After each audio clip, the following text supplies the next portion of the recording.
Hi, this is Theo from PocketBlocks.com. For today's review, I'm going to show you these two Sharpie permanent markers that I use for drawing and my watercolor sketches. Sharpie markers come with different tip sizes. The ones that I use for drawing are the extra fine and the ultra fine. They also come in different colors. For extra fine and ultra fine, the only thing that's different in the exterior is this little black portion here at the back, so it makes it easier to differentiate the two pens. Let's take a look at the tip. The one at the bottom is the ultra fine. It features a needle tip, and the one above is extra fine. The lines are a bit thicker for the extra fine, so let me demonstrate. This is the ultra fine.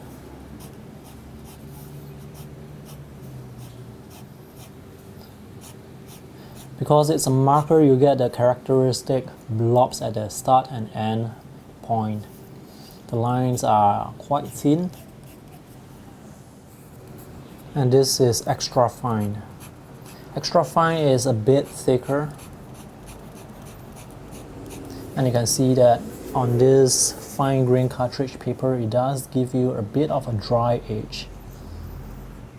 I like to use Sharpie markers for quick sketches.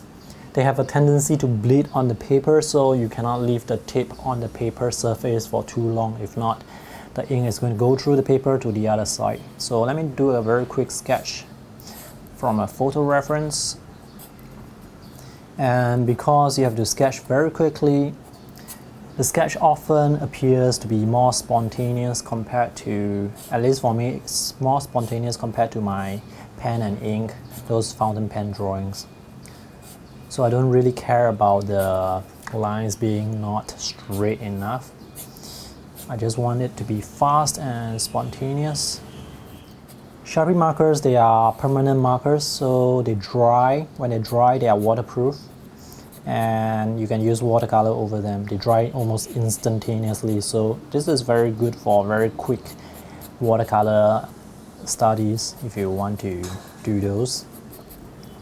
You can also overlay them with, let's say, Copic markers or other colored markers, because they dry so fast, they work well with many different sort of medium. I only get the ultra fine and extra fine because I use them for drawing. If I need to color black areas, for example, maybe I will go for the chisel edge, but I will not get Sharpie markers for that.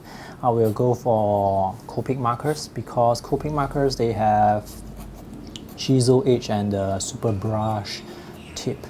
So if you are just going to get chisel edge for the Sharpie, I think that is good, but you get more variety with the Copic markers.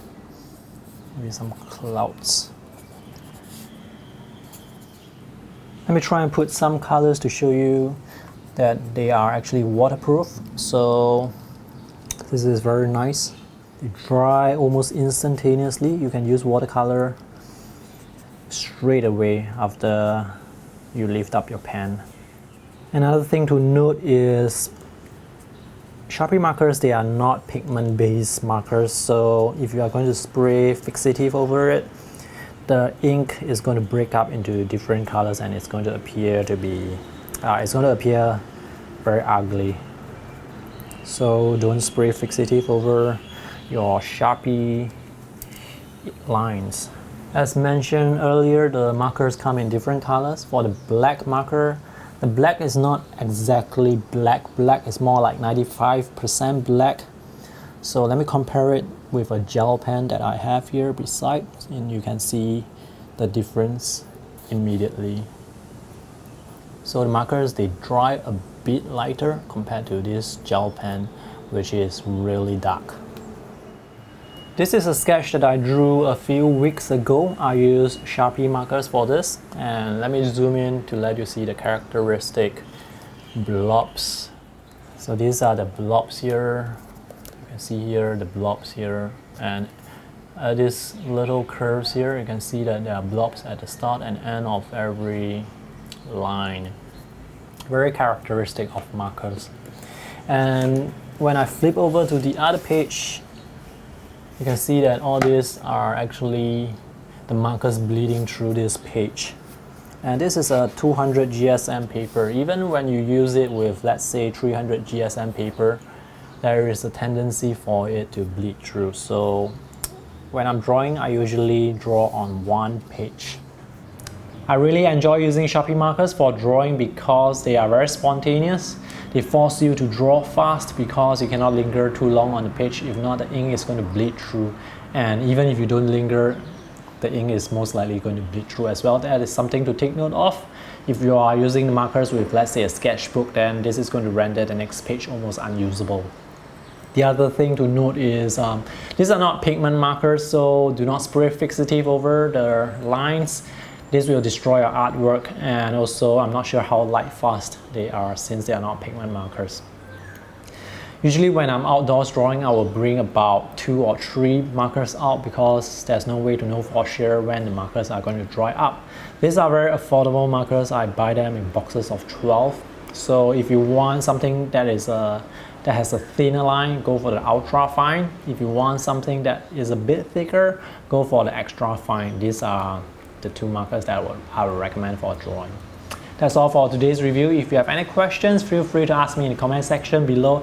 If you have not subscribed to my YouTube channel, do so for more art product reviews, art book features, and more sketching tips and techniques. Thanks for watching and see you in the next video. Bye.